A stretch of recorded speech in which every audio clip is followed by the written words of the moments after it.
پاکستانیوں خیبر پختونخوا کے تاجروں کے مطابق طورخم بارڈر کی بندش سے ملکی خزانے کو روزانہ 70 سے 80 کروڑ روپے کا نقصان ہو رہا ہے، اور طورخم بارڈر کو بند ہوئے 16 روز ہو چکے ہیں۔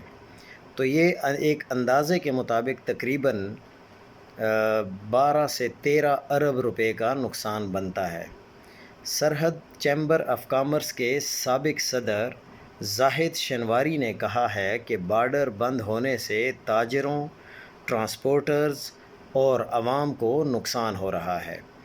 آپ اکثر دیکھتے ہوں گے کہ پاکستانی تاجر افغانستان سے ٹماٹر لے کر آتے ہیں، جس کی وجہ سے اب ٹماٹر مہنگے ہوئے ہیں۔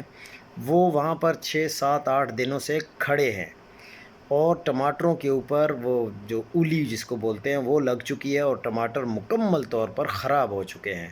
تو اس سے خود اندازہ لگائیں کہ تاجروں کا کتنا زیادہ نقصان ہو رہا ہے، اور ملکی خزانے کا تو ہو ہی رہا ہے۔